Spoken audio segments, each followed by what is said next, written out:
Well, 2 minggu lalu saya beri judul The Ultimate Gift. Hari ini saya ingin lanjutkan, saya beri judul Serving or to Serve the Purpose. Serve the Purpose. Dan judul khotbah saya dalam topik The Art of Serving, dalam melayani.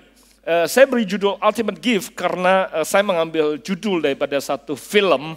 Kalau sudah pernah nonton film Ultimate Gift, bicara tentang orang kaya yang meninggal, yang meninggalkan hartanya kepada keturunan atau pada anak cucunya. Dan film ini diawali dengan pertemuan oleh anak dan menantunya di seputar meja pengacara kepercayaan orang kaya tersebut, bilioner minyak yang meninggal, yang kemudian dilanjutkan dengan kekecewaan anak dan menantunya karena tidak mendapatkan harta warisan yang mereka harapkan. Harta terbesarnya mau diturunkan pada salah seorang cucu daripada orang terkaya atau orang yang kaya tersebut, tapi dengan syarat bahwa cucunya harus memenuhi beberapa persyaratan. Dan film itu saya ambil sebagai judul khotbah saya 2 minggu yang lalu karena saya sangat tertarik kepada apa yang Yesus ajarkan tentang melayani kepada kita dan ada hubungannya, relevansinya dengan judul atau film tersebut. Dan buat sebagian saudara yang belum mendengarkan, saya mungkin akan memberikan beberapa cuplikan daripada apa yang saya pernah khotbahkan supaya nyambung. Tapi buat saudara yang ingin mendengarkan rekaman penuhnya, saudara bisa ambil rekamannya di bawah judulnya The Ultimate Gift. Alasan mengapa Yesus mengajarkan pada kita melayani atau mencontohkan pelayanan pada kita, karena ada maksud dan tujuan yang sangat penting di dalam apa yang Yesus ajarkan.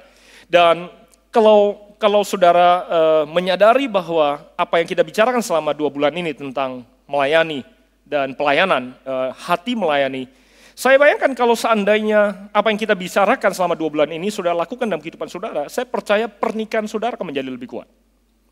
Saudara sebagai suami, pernikahan saudara akan menjadi kuat kalau sudah mulai mengerti apa artinya menjadi seorang suami yang melayani istri dan anak-anakmu. Sebagai seorang istri yang mengerti apa artinya melayani suamimu dan anak-anakmu, nilai anak saudara akan lebih tinggi daripada sekedar cuma bayarin tutor. Ini banyak wanita yang langsung mulai diam. Pernikahan saudara akan lebih kuat. Perusahaan saudara akan lebih kuat kalau saudara lakukan apa yang kita bicarakan selama 2 bulan atau firman Tuhan katakan. Gereja yang saudara layani, pelayanan yang saudara pimpin, departemen yang saudara pimpin, cell group yang saudara pimpin akan lebih berkembang dan lebih sehat kalau saudara melakukan apa yang kita bicarakan. Satu generasi bisa menjadi lebih kuat. Satu kota bisa menjadi lebih baik. Satu bangsa bisa menjadi lebih kuat. Kalau pemimpinnya mengerti bahwa kepemimpinan dan pelayanan yang dibicarakan oleh Alkitab adalah kepemimpinan yang mendahulukan kepentingan lebih besar dibandingkan kepentingan diri sendiri. Saya sudah banyak lihat keluarga hancur karena pemimpinnya hanya memikirkan diri sendiri. Saya sudah banyak lihat pernikahan hancur karena salah satu pihak dalam pernikahan itu berkata, kapan dong gue mikirin diri gue sendiri? Saya sudah banyak lihat organisasi rusak karena orang di dalamnya berpikir, kapan dong gue mikirin diri gue sendiri? Saya sudah pernah lihat gereja hancur karena pemimpinnya berpikir, kapan dong gue mikirin diri gue sendiri? Saya sudah banyak lihat pelayanan, bahkan negara hancur karena pemimpinnya hanya memikirkan diri sendiri. Oleh sebab itu, kalau seandainya kita lakukan apa yang Yesus ajarkan pada kita dan 2 bulan ini kita pelajari, saya percaya kehidupan kita akan jauh lebih sehat. Apa yang kita bangun akan jauh lebih kuat.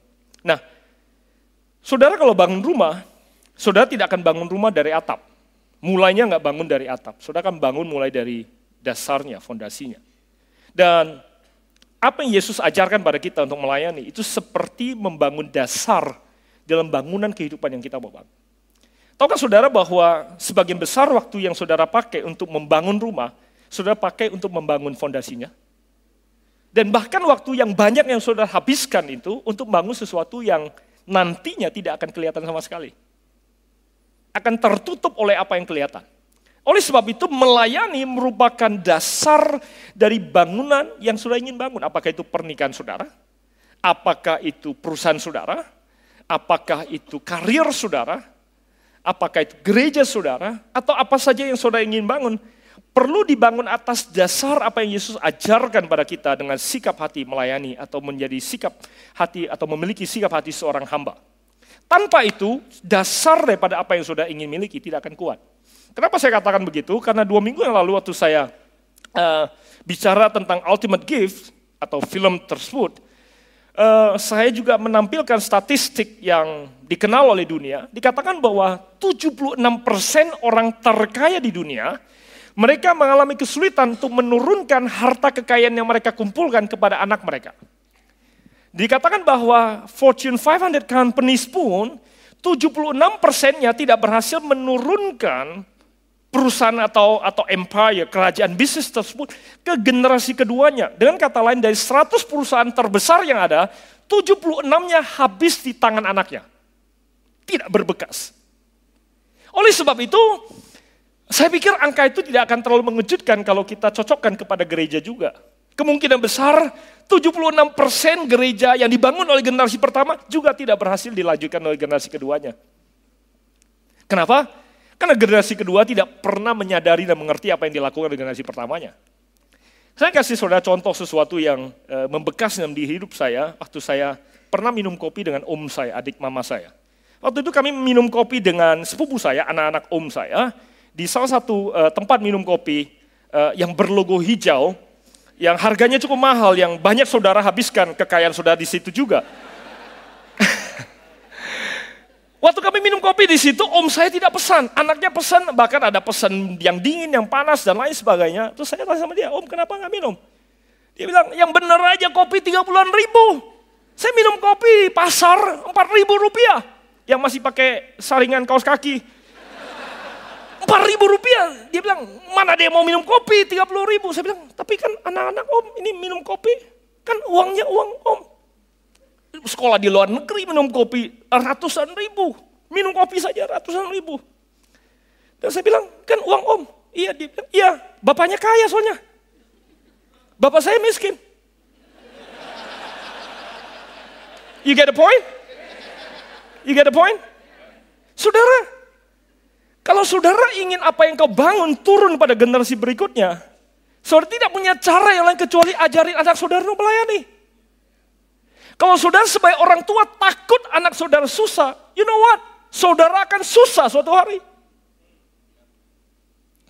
Berapa hari ini, liburan kami yang paling berkesan buat kami bukan kemana dan apa yang kami beli atau apa yang kami lihat. Tapi kebersamaan kami, dan selama liburan ada begitu banyak hal yang merevolusi hidup kami yang akan membuat kami tahun 2012 menata ulang cara kami mengurusi rumah tangga dan berurusan dengan anak kami. Selama 10 hari terakhir anak saya, 2, Nathan dan Joanne 11 dan 10 tahun, punya kesempatan bergaul dengan sepupunya yang usianya sama, satu 13, satu 11 tahun, yang besar dan tinggal di Los Angeles. Mereka tinggal di situ, besar di situ. Mereka punya waktu bersama-sama. Dan saya bisa melihat begitu besar kontrasnya antara anak yang dibesarkan tanpa pembantu dengan anak yang dibesarkan dengan pembantu. Padahal yang dua ini yang punya pembantu itu saya tahu bapaknya punya perhatian luar biasa sama mereka. Mamanya punya perhatian, mamanya ngurusin sendiri, walaupun ada pembantunya, mamanya ngurusin sendiri nggak kerja.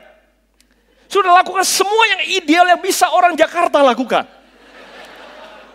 Apalagi bapaknya. Saya kenal bapaknya?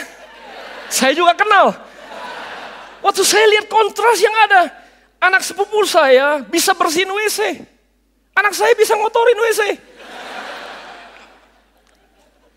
Bisa pergi ke garasi ganti galon aqua. Masalahnya bukan kekuatan ngangkatnya, niat pengen lakukannya. Saya udah janji sama Hana dengan saudara bahwa kami tidak akan gambarkan gambar keluarga kami dengan anak kami ideal. Yang kami salah lakukan, kami akan bagikan kepada saudara. Yang betul kami lakukan, kami akan tuliskan buat saudara. Umur 11 tahun sekarang ini akan critical moments buat kami. Kami ingin mereka tumbuh besar 5, 6, 7 tahun lagi waktu mereka masuki kuliah seperti Alvin. Saya lihat Martin dari sejak dia kecil. Walaupun mamanya khawatir dia latihan sampai malam tadi. Wah, lebih baik dia latihan di gereja daripada anak-anak yang lain umur 18-19 tahun bawa mobil mewah. Nggak jelas juntrungan kemana mereka bergaul dan perginya. Saya ingin anak-anak saya tumbuh besar, melayani Tuhan, mencintai Tuhan. Saya belum bisa pastikan saya akan berhasil. But I'm gonna do my best. Tapi yang saya bisa katakan adalah bahwa liburan kemarin ini membuat saya menetapkan standar yang jauh lebih tinggi daripada yang saya harapkan selama ini. Dan saya akan bagikan beberapa pada saudara karena konteks banget dengan apa yang kita bicarakan. Saudara nggak bisa bangun kekuatan dan kebesaran dalam kehidupan anak-anak saudara, atau apapun yang saudara ingin bangun, atau dalam diri saudara sendiri, tanpa saudara melayani Tuhan. Poin saya yang pertama yang saya bagikan 2 minggu yang lalu adalah true greatness comes from serving. Kalau saudara ingin bangun greatness, kehebatan dalam diri saudara, gereja saudara, perusahaan saudara, keluarga saudara, if you want to see greatness, tidak ada cara yang lain kecuali saudara mengajarkan tentang pelayanan. If you want to see true greatness, dunia mengenal greatness dengan pencapaian, achievements. Dunia berkata kalau engkau punya ini, engkau berhasil ini, you are great. Tapi Alkitab menjelaskan, Yesus bicara tentang a true greatness. Kehebatan yang murni, kehebatan yang sesungguhnya. Amin. Nah, 1 ayat atau 2 ayat yang saya ingin bacakan buat saudara, Markus pasal yang ke-10. Markus pasal ke-10 ayat 42 dan 43 katakan seperti ini. Yesus memanggil mereka, itu murid-muridnya, lalu berkata, kamu tahu bahwa mereka yang disebut pemerintah bangsa-bangsa, memerintah rakyatnya dengan tangan besi. Dan pembesar-pembesarnya menjalankan kuasanya dengan keras atas mereka. Saudara, kalau sudah jadi pemimpin, pembesar, pemerintah, memerintah dengan keras dengan tangan besi, saudara nggak perlu diajarin. Semua orang bisa. Tapi Yesus katakan tidaklah demikian di antara kamu. Barang siapa ingin menjadi besar, semua orang bisa bilang besar. Lantai 11 juga bilang besar. Semua orang yang ingin menjadi besar, dikatakan barang siapa, kalau saudara ingin menjadi besar. If you want to be great. Kalau saudara mau pelayanan saudara mau perusahaan saudara mau anak-anak saudara to be great. Bisa melanjutkan apa yang saudara bangun. If you want them to be great, dikatakan, hendaklah ia menjadi pelayanmu. Saudara tidak ada cara lain to become great, kecuali saudara melayani. Tidak ada bypass, tidak ada jalan yang lain. The greater you serve, the greater you become. The more you serve, the greater you become. Beberapa waktu yang lalu, Joanne tulis surat buat kami. Joanne tulis, anak kami yang kedua, Joanne, umur 10 tahun. Dia tuliskan ucapan terima kasih pada Hana dan saya karena kami belikan dia jaket.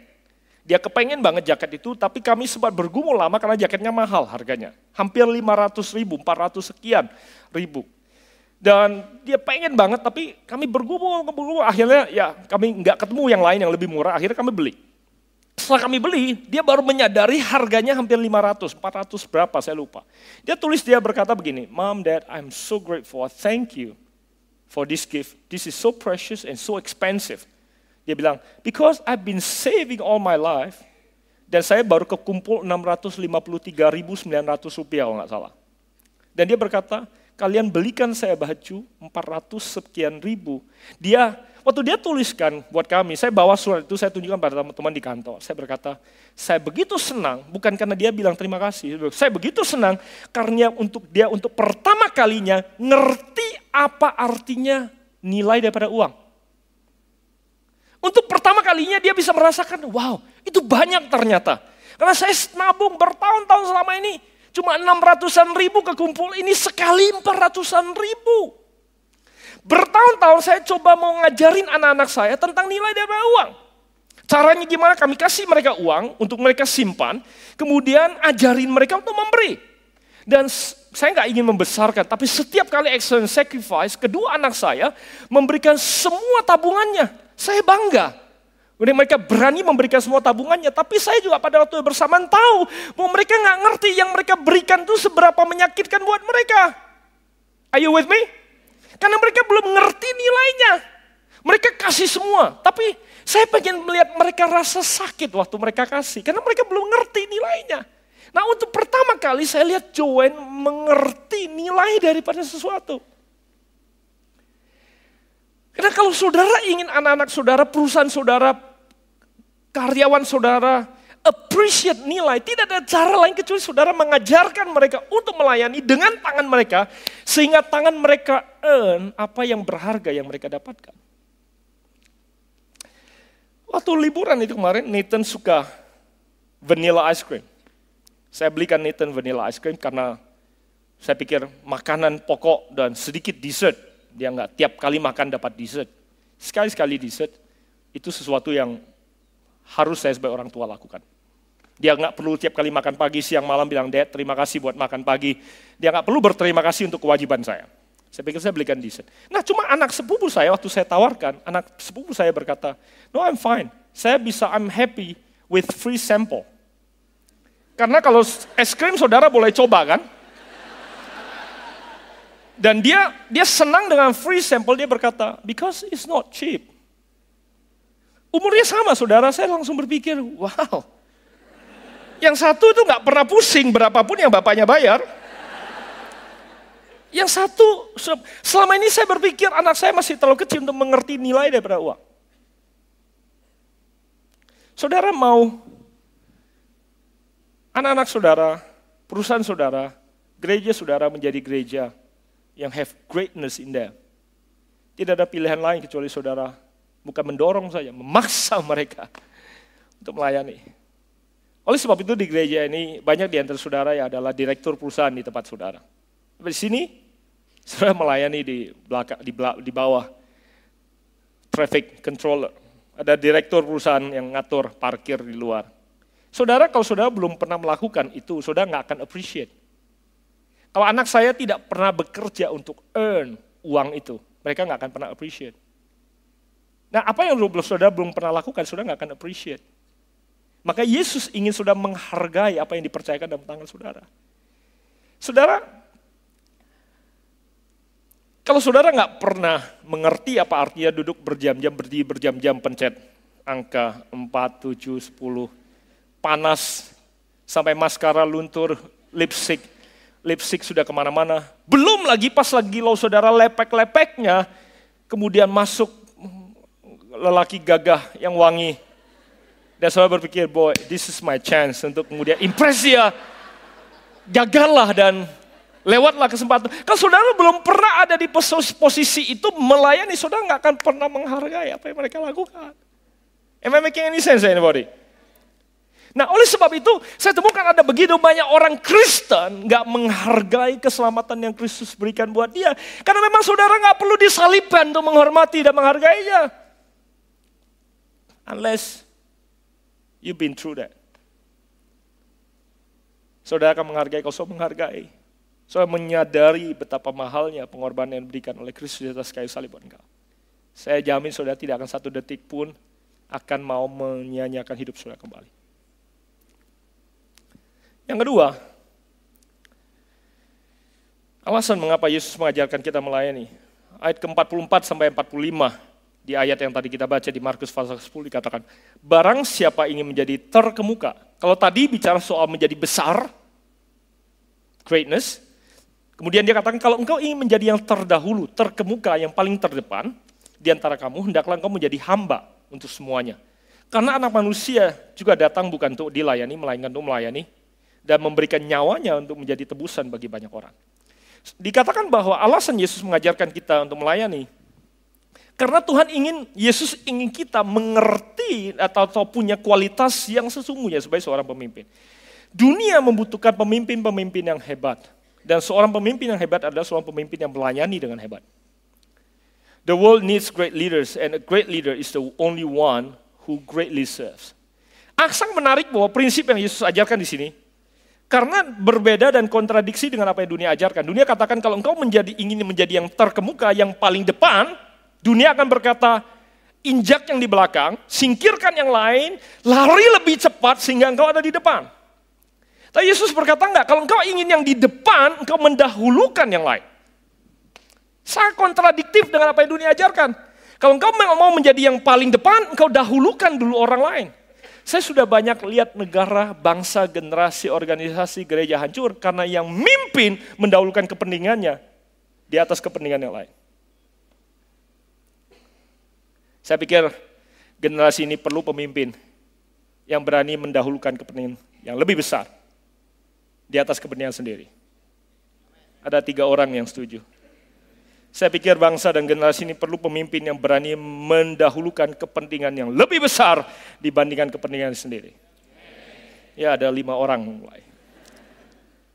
Saya pikir gereja ini, kota ini, bangsa ini perlu pemimpin-pemimpin yang berani mendahulukan kepentingan lebih besar, mendahului kepentingan diri sendiri.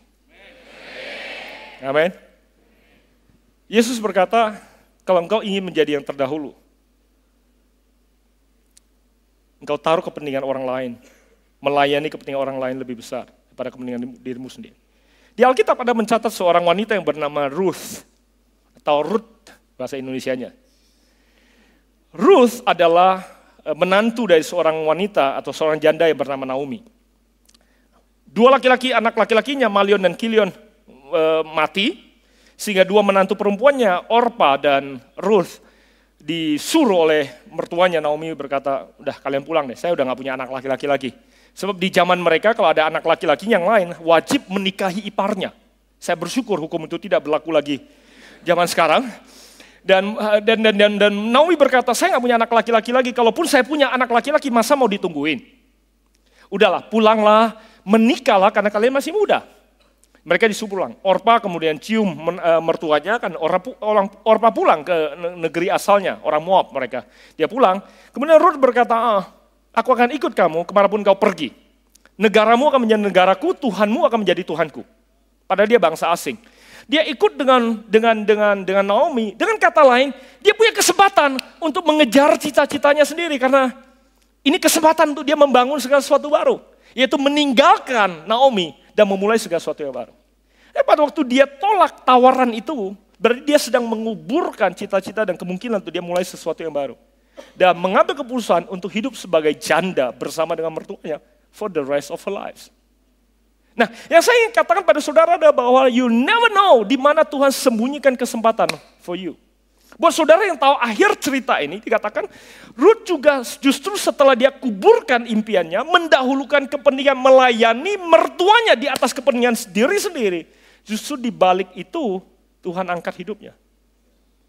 Dikatakan waktu dia pergi mengambil jelai atau hasil panen yang tersisa, ada seorang kaya yang bernama Boas. Lihat dia dan kemudian dengar tentang dia. Orang bercerita tentang bagaimana wanita ini menolak untuk pergi pulang kembali ke negara asalnya untuk melayani mertuanya. Kemudian Boas berkata, wow, di mana bisa ketemu wanita seperti ini lagi yang mau melayani mertuanya tanpa punya kepentingan apa-apa.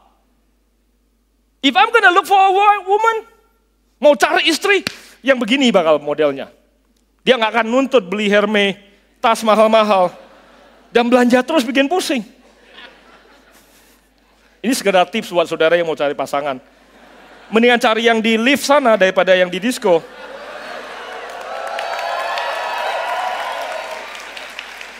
Kalau rambutnya lepek, maskarnya luntur karena keringat, saudara tahu? Kalau itu mah bisa dimandiin dan diganti dengan maskara baru. It's easy to fix. Tapi hatinya benar karena dia berjam-jam latihan melayani di situ. You get the point? Oke. Mulai nanti malam banyak yang nongkrongin di depan lift. Sekolah minggu juga a good place to go. Karena kalau dia suka anak orang aja dia urus, bagaimana dengan anak sendiri? Sekedar ide buat saudara yang bingung kemana mau cari buat muka-muka frustasi. Dan kemudian singkat cerita, Boas menikahi Ruth. Sama juga dengan Ribka, waktu Ribka terpilih untuk menjadi menantu orang terkaya. Semua teman-teman sebayanya berkata, Ribka, lu dari mana tahu kalau itu orang yang pakaiannya hamba, budak. Dia kan Eliezer kan hamba. Kalau Richard Gere kita tahu. How did you know? Bagaimana? Ribka bilang, you know what, saya gak kepikiran mau menikah, enggak kepikiran. Saya cuma lihat ini orang kasihan banget, ontanya 10 ekor, semuanya haus. Gue cuma mikirin nolongin dia. Teman-temannya pada nggak habis pikir. Ya kita juga lihat dia, cuma kita nggak kepikiran bahwa di balik orang itu ada rahasia dan rencana yang begitu besar. If you have a servant heart, sudah punya hati mau melayani. Girls, let me tell you, sikap untuk melayani itu adalah dandanan jauh lebih indah daripada semua perhiasan yang bisa engkau pakai. Semua laki-laki katakan?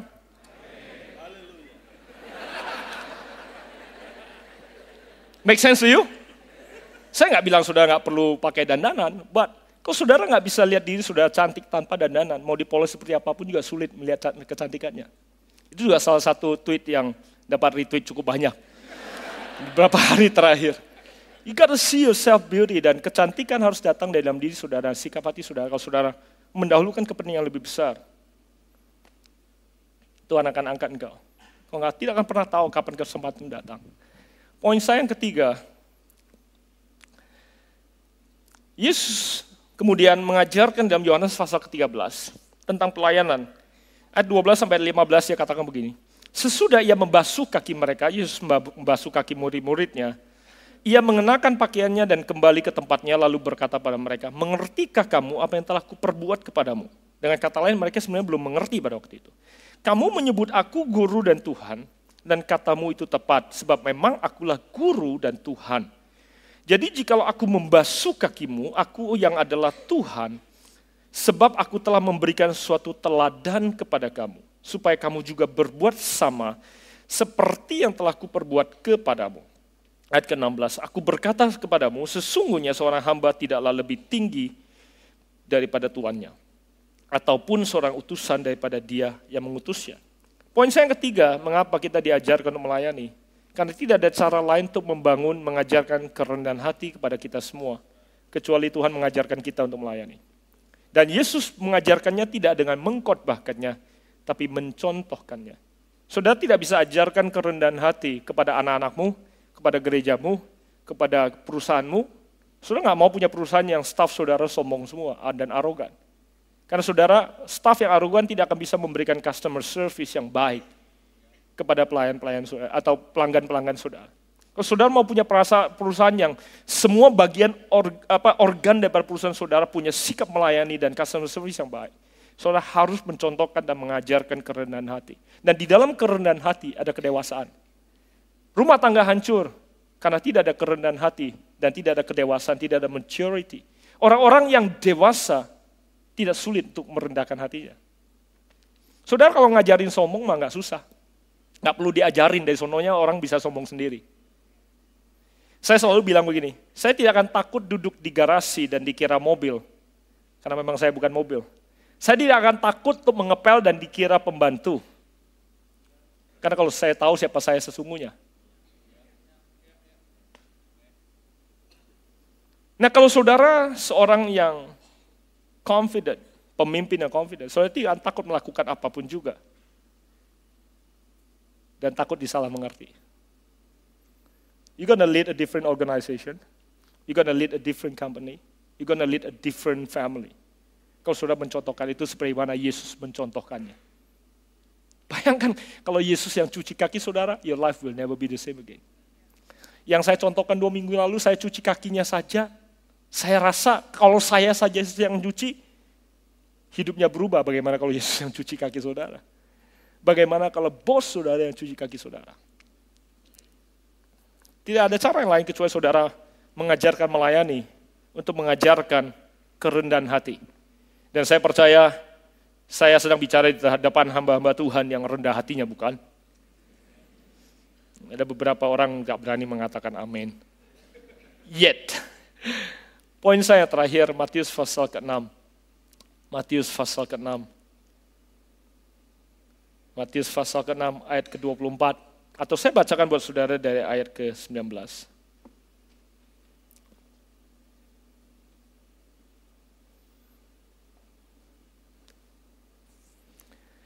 Perikopnya, judulnya, hal mengumpulkan harta. Jadi ini konteksnya. Ayat 19 katakan, janganlah kamu mengumpulkan harta di bumi ngengat dan karat merusakkannya dan mencuri, membongkar, serta mencurinya. Tapi kumpulkanlah bagimu harta di surga. Di surga ngengat dan karat tidak merusakkannya dan pencuri tidak membongkar serta mencurinya. Bicara soal hal yang kekal dan hal yang sementara. Hal yang sifatnya kekal, yang surgawi dan duniawi, segala sesuatu yang sifatnya sementara. Dan Yesus katakan jangan kumpulkan, jangan taruh hatimu, hartamu di dalam apa yang sementara. Makanya dikatakan 21, di mana hartamu di situ hatimu, bukan sebaliknya. Jadi di mana engkau taruh hartamu, di situ hatimu pergi. Kalau engkau taruh hartamu di hal-hal yang surgawi, yang spiritual, maka hatimu akan di situ. Kemudian dikatakan bahwa mata adalah pelita tubuh. Jika matamu baik, terang tubuhmu. Kalau apa yang kau lihat, visimu, apa yang kau tuju baik, maka seluruh keberadaan hidupmu baik. Saya berdoa 2012, apa yang saudara tuju, apa yang saudara lihat, apa yang saudara aim, apa yang saudara targetkan, segala sesuatu yang baik, sehingga seluruh keberadaan dan hidup saudara baik adanya. Karena kalau matamu baik, terang, maka tubuhmu terang. Jika matamu jahat, gelaplah seluruh tubuhmu. Jadi jika terang yang ada padamu gelap, betapa gelapnya kegelapan itu. Kemudian ada 24, ini yang tadi saya ingin bacakan. Dikatakan setelah tadi semua bicara soal hal yang kekal dan hal yang sementara, hal yang surgawi dan duniawi, Yesus katakan jangan taruh di hal yang material atau yang sementara, yang duniawi, yang materialis saja. Tapi taruh di hal yang kekal. Ayat 24, tidak seorang pun dapat mengabdi kepada dua tuan. You cannot serve two masters. Saudara tidak bisa serve, tidak bisa melayani dua bos. Dan dua tuan ini bukan Tuhan dan iblis, tapi dikatakan adalah Tuhan dan mamon, uang, materi. Karena jika demikian, kalau saudara mencoba melayani, kata melayani adalah to meet the ultimate purpose. To serve artinya to meet the ultimate purpose. Sebagaimana tujuannya, saudara penuhi. Dikatakan engkau tidak bisa jawab kedua-duanya. Karena kalau engkau coba lakukan itu, ia akan membenci yang seorang dan mengasihi yang lain. Ia akan setia pada yang satu dan mengindahkan yang lain, dan tidak mengindahkan yang lain. Kamu tidak dapat mengabdi kepada Allah dan Mamon. Nah, pada saat saudara persiapkan 2012 apa yang saudara inginkan, saya mau tantang saudara to serve a greater purpose than just yourself. Untuk mencanangkan sesuatu yang lebih besar daripada sekedar selesaikan cicilan, beli rumah, beli mobil, dan lain sebagainya. To serve something greater than just for yourself. To serve the ultimate purpose, kenapa Tuhan ciptakan dan tempatkan saudara di generasi ini. Yang ada di depan saya ini diciptakan untuk tujuannya, yaitu untuk mengeluarkan suara.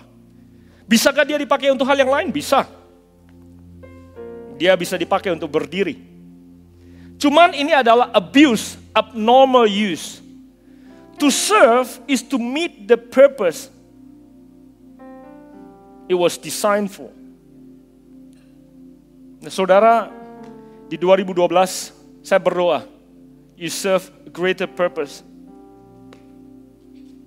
than just to mengumpulkan mamon. Nah karena kalau sudah coba penuhi dua-duanya, dikatakan engkau gak punya pilihan kecuali mencintai satu dan membenci yang lain. Kira-kira kalau sudah coba melayani hal-hal yang spiritual dan coba kejar hal-hal yang materi, kira-kira saudara bakal cinta yang mana, benci yang mana? Gak perlu jawaban lagi kan, jelas banget. Tapi dikatakan kalau engkau coba melayani dan serve the greater purpose, hal yang spiritual. Kalau engkau kejar itu, memang kelihatannya kamu tidak lagi peduli sama yang ini. Tapi perhatikan ayat ke-25. Karena itu aku berkata kepadamu, jangan khawatir akan hidupmu. Kau tidak akan khawatir. You gonna be worry free. Sudah bisa bebas dari khawatir tentang apa yang kau makan, kau minum, khawatir apa yang kau pakai dan lain sebagainya. Karena itu semua akan ditambahkan kepadamu. Ada amin? Saya berdoa 2012 hidup saudara punya dampak lebih besar dari sekedar mencukupi kebutuhan saudara dan keluarga saudara sendiri. Saudara melayani lebih lagi. Saudara yang belum melayani selama ini, saudara tiap minggu datang hanya dilayani. It's time, it's about time. Saudara melayani. Amin. Dan ini bukan program gereja untuk cut cost supaya nggak perlu bayar full timer sehingga saudara semua volunteer. Tahu nggak saudara pusing cari tempat untuk retreat karena volunteer udah 1,000. Tapi tidak ada cara lain to build greatness in you, to build humility in dalam saudara, kerendahan hati dan kedewasaan dalam diri saudara, untuk membuat saudara ada di tempat-tempat yang paling terkemuka. Kecuali mendorong, memaksakan saudara untuk melayani Tuhan dan melayani kepentingan lebih besar daripada sekedar kepentingan diri saudara sendiri. Menaruh rencana daripada Tuhan di atas semua rencana saudara sendiri. Do I have a good amen? May God bless you. Have a great 2012 sehingga saudara tidak mengecilkan dan menurunkan apa yang saudara harapkan. Dan semua yang terbaik diberikan buat saudara dan digenapi oleh Tuhan. Semoga semua yang menunggu bertemu dengan yang ditunggu. God bless you all.